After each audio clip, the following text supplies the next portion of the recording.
Hi అండి, అందరూ ఎలా ఉన్నారు? ఇప్పుడు భయంకరమైన దేశం సౌత్ సుడాన్ రాజధాని జోబాలో ఉన్నాను. ఇక్కడి నుంచి నేను సోమాలియా దేశానికి వెళ్తున్నాను.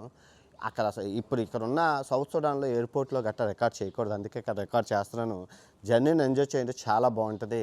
లెట్స్ గో టు సముద్రపు దొంగలు ఉన్న ఊరు సోమాలియా. చాలా ఖర్చు పెట్టి వెళ్తున్నాను. రోజుకి 50,000, 3 రోజులు వెళ్తున్నాను, 1,50,000. టూర్ గైడ్తోనూ జెడ్ కేటగిరీ సెక్యూరిటీతో వెళ్ళాలి. మనం వెళ్తే చచ్చిపోతాం. వెల్కమ్ టు సోమాలియా రాజధాని మొగదీషు నుంచి. ఏంటి బాబు హోటల్లో చెప్తున్నట్టు బయట నుంచి చెప్తే వేసేస్తారమ్మా. అక్కడ సౌత్ సుడాన్ దేశంలోని చెప్పడం అవ్వలేదు ఏవి ఈ మొగదీషు.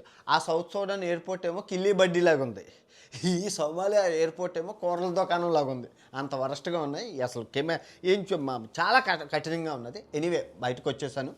మా ఆ ఏజెంటు, ట్రావెల్ ఏజెంట్ ఎవరైతే ఉన్నారో రోజుకి 50,000, ఎన్ని రోజులు ఉంటే అన్ని 50,000 అమ్మా అని అన్నారు. ఎందుకంటే నాకు గన్నలతో AK-47 గన్నలతో జెడ్ కేటగిరీ సెక్యూరిటీ ఎయిర్పోర్ట్ నుంచి ఇక్కడ తీసుకొచ్చింది. అంత ఈజీ కాదు, కిడ్నాప్ చేసేది, చిటికలో మాయం చేసేస్తారు మనుషుల్ని గట్టన ఇక్కడ. సో అంత డేంజర్. సో రేపు రెడీగా ఉండమని అన్నారు. 9 గంటలకు పొద్దున్న రెడీగా ఉంటే మొత్తం సిటీ అంతా చిప్పు చూపిస్తుంది. రేపు ఎల్లుండి అవతల ఒక వీడియో 50,000. పూర్తిగా చూడండి, ఏం చూపించినా చూడండి. భారతదేశం నుంచి ముగ్గురు యూట్యూబర్లు వచ్చారు. ఒక హిందీ అబ్బాయి, ఒక కన్నడ అబ్బాయి, మూడోని నేను. ఎవ్వరూ రాడు ఇక్కడికి. చాలా కష్టం, డబ్బుతో కూడుకున్న పని. ఓకే, పూర్తిగా చూస్తారని ఆశిస్తున్నాను. Good night.